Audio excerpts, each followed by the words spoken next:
प्रश्न पूछा, आपने बोला हमारे नेता एक एक करके बरी हो जाते हैं, बरी कौन कौन हुआ? मान गई, मैं बता रही हूं आपको, मैं आपको बता देती हूं। आपने ये 4 नाम गिने, हमारे ऊपर लगभग 260 प्लस केसेस हुए जब से आम आदमी पार्टी बनी है। 95% केसेस में हम एक्विट हो चुके हैं, 5% पेंडिंग है। पहला आंकड़ा ये।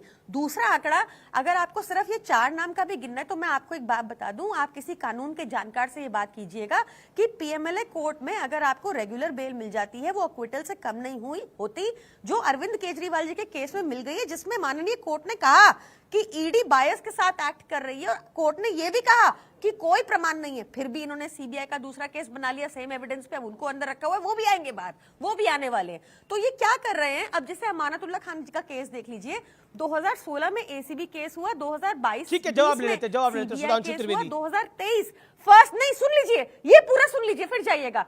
1 मार्च 2023 को एसीबी केस में, अमानतुल्लाह खान जी के केस में, कोर्ट ने कहा कि ना किसी कोई जो एप्लीकेंट है जिनको नौकरी मिली, ना उनमें से किसी ने शिकायत की, ना कोई रिकवरी हुई है, ना कहीं कोई प्रमाण मिला है। पैरा 27, पैरा 28 1 मार्च 2023 मेरा आपसे जो प्रश्न था, क्या कोई बरी हुआ है? मैंने जो आपको 4 नाम बोले उसमें कोई बरी हुआ है? आपने बोला कि जो बेल है वो इक्विटल के बराबर है।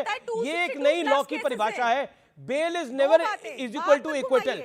बेल तो संजय दत्त को भी केस में मिली थी, टाडा के केस में, लेकिन उनको बाद में जब फैसला हुआ तो अरेस्ट होना पड़ा। बेल तो लालू प्रसाद यादव को भी मिली थी, जब फैसला हुआ तो वो गिरफ्तार हुए। मैं ये बोल रहा हूं, मैं कोई फैसला नहीं सुना रहा, फैसला तो ऑनरेबल कोर्ट सुनाएगा जब ट्रायल होगा। लेकिन सुधांशु त्रिवेदी मंशा पर सवाल खड़े होते हैं, सुधांशु त्रिवेदी मंशा पे सवाल खड़े होते हैं, और वो सवाल ये है कि आम आदमी पार्टी को टारगेट इसलिए किया जा रहा है क्योंकि आम आदमी पार्टी दिल्ली में मजबूत है, ऐसा आम आदमी पार्टी के नेता बोल रहे हैं, और दिल्ली का चुनाव अब 2025 में आने वाला है। देखिए, जो व्याख्या राजनीति की करते थे, नई राजनीति की तथाकथित व्याख्या करने वालों ने कानून की नई व्याख्या कर दी कि मतलब bail is equal to acquittal, यानी जमानत मिल गई तो इसका मतलब छूट गए।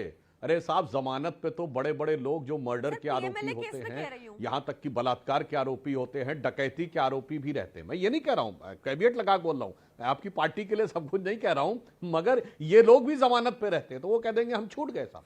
मुझे लगता है इस प्रकार की हास्यास्पद जो व्याख्याएं हैं वो देने से बचना चाहिए। अब मैं उनकी बात का जवाब देता हूं।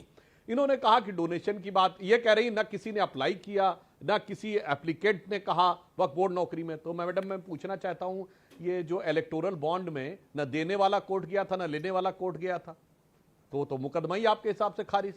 और बड़ी लॉजिकल सी बात है, जिसने पैसा दिया होगा वो कभी कोर्ट में जाएगा, उसे पता है कि नौकरी मेरी कैंसिल हो जाएगी अगर कोर्ट में गए। तो इस ढंग के भ्रष्टाचार में यह कहना कि देने वाला और लेने वाला दोनों संलिप्त हो गए ना भ्रष्टाचार में, तो ये कौन सा तर्क हुआ कि उन दोनों में से कोई नहीं गया? अब मैं बताता हूं आम आदमी पार्टी की हकीकत। तो याद करिए डोनेशन के मामले में, अमीश जी याद करिए, ये वो पार्टी है जब ये बनी थी तो इसने एक बड़ा मजेदार बात किया। इसने कहा था 20,000 रुपए की चाय पार्टी, आपको याद हो, ये कह रहे थे चाय पार्टी होगी जिसमें 20,000 रुपए चाय पीने वाले देना पड़ेगा। वो 20,000 क्यों था? उस समय तक ये रूल था कि 20,000 रुपए तक का कैश देने पर किसी को आपको उसका डिटेल देने की जरूरत नहीं है, जिसे मोदी सरकार ने घटा के 2,000 कर दिया। यानी जितना भी नंबर 2 का आप, और चाय पार्टी खाना नहीं खिला रहे थे, खाने में तो काउंटिंग हो सकती है। आप दिखा दीजिए 1,000 लोगों को चाय पिलाई और 20,000 पर हेड अंदर कर लीजिए और कहिए इसकी तो जरूरत ही नहीं थी मुझे दिखाने की। दूसरा, ये वो पार्टी जिसने वेबसाइट पे कहा था हम सारा डोनेशन देंगे। याद करिए 7-8 साल पहले से इन्होंने बंद कर दिया। क्यों? 3 कंपनियां ऐसी दिखी जो रातों रात क्रिएट हुई, आम आदमी पार्टी को डोनेशन दिया, अगले दिन गायब हो गई। उसके बाद से जो बड़ा दम भरते थे वेबसाइट पे देना बंद कर दिया। और अंत में मैं शर्म और बेशर्म जैसे शब्दों से अवॉइड करना चाहिए। मैं विनम्रता से कहता हूं, देखिए, अरे अपने टर्न, अरे भाई अपने टर्न पे बोले प्रियंका जी, शर्म और बेशर्म जैसे शब्दों को अवॉइड करना चाहिए। आपकी पार्टी की शर्म क्या कही जाए, जो आरोप लगाने के बाद एक नहीं अनेक नेताओं से कोर्ट में माफी मांग चुके हैं।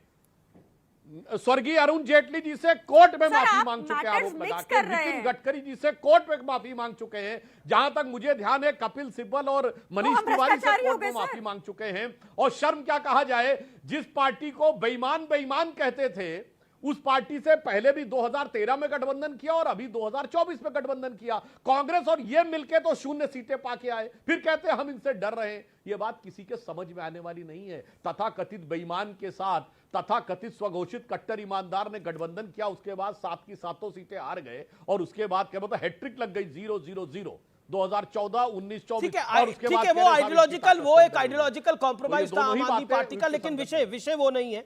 क्या वक्फ का मामला है इसीलिए आम आदमी पार्टी इसको ज्यादा बड़े ढंग से डिफेंड कर रही है?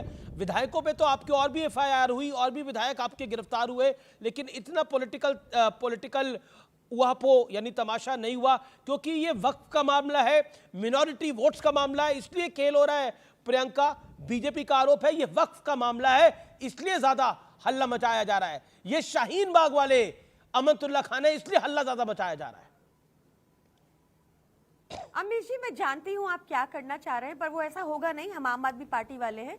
मुझे बहुत खेद है इस बात का कि जब सुधांशु सर, क्योंकि एमपी हैं, वो पूरा इधर उधर चले गए, पता नहीं क्या क्या आरोप हम पर लगाए, उनमें से कुछ बातें झूठी भी थी और उनको आपने बिल्कुल नहीं टोका। आप वापस सेंसेशनलाइज करके जो क्वेश्चन मुझसे पूछ रहे हैं, मैं उसका आंसर फिर से वही दे रही हूँ कि पैरा 27 में 1 मार्च 2023 को कोर्ट ने बहुत क्लियरली कहा कि कोई प्रमाण नहीं मिला ब्राइबरी का। इन्होंने क्या किया, जो नियुक्तियां हुई, इन्होंने भाजपा का एलिगेशन क्या, आप सुनिए, कि जो नियुक्तियां हुई वो नियुक्तियां पैसे देकर की गई। ये एलिगेशन टेस्ट हो चुका है कोर्ट में। कोर्ट ने कहा ये बकवास है, इस बात का कोई प्रमाण नहीं है, सारा जो पैसा है वो सैलरीज के रूप में दिया गया है और बैंकिंग अकाउंट से दिया गया है। ये बैठ के यहाँ कहानी बना रहे हैं। बीच में कहानी बना रहे थे कि इनकी BHEL ने आम आदमी पार्टी को पैसे दिए करप्शन के बैंक अकाउंट से।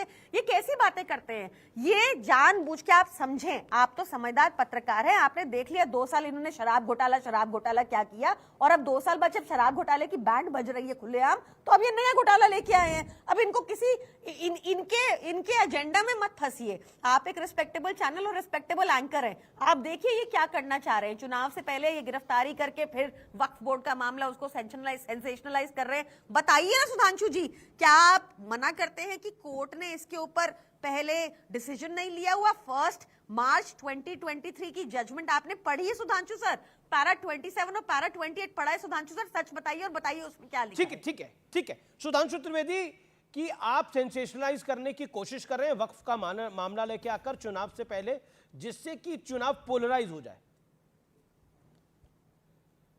देखिए, मैं, प्रियंका जी ने मुझसे कहा कि मैंने कई झूठ बोले। कृपया आप 2 झूठ या 1 झूठ गिना तो दीजिए कि मैंने क्या गलत बोला। और आपने अभी जो बोला, कोई अगर रिवर्ट करके देख ले कि कोर्ट ने कहा कि कोई मामला नहीं बनता और यह बकवास है।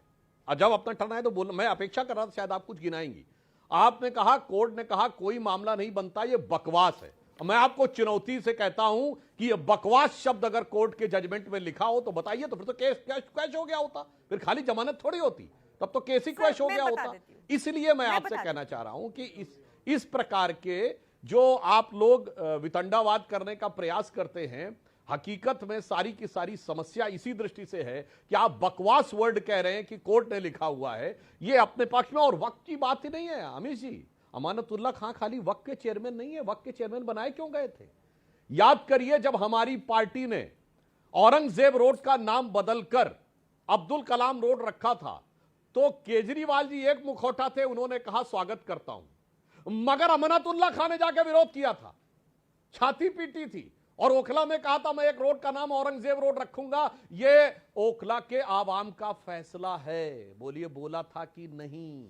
शाहीन बाग में वो थे कि नहीं? और ये रिकॉर्डेड बयान है, शायद आपके ही टीवी चैनल पे है, जब मनीष सिसोदिया ने कहा था कि शाहीन बाग मेरे दिल में है। तो ये शाहीन बाग के दिल वाले भी हैं, औरंगजेब के रोड का विरोध करने वाले भी हैं, वक्फ बोर्ड के चेयरमैन भी हैं, और इसीलिए कोर्ट के निर्णय में अपने मन से बकवास जैसा शब्द लेकिन क्या पॉलिटिकली प्रियंका ये सूट करता है आपको, ये एजेंडा की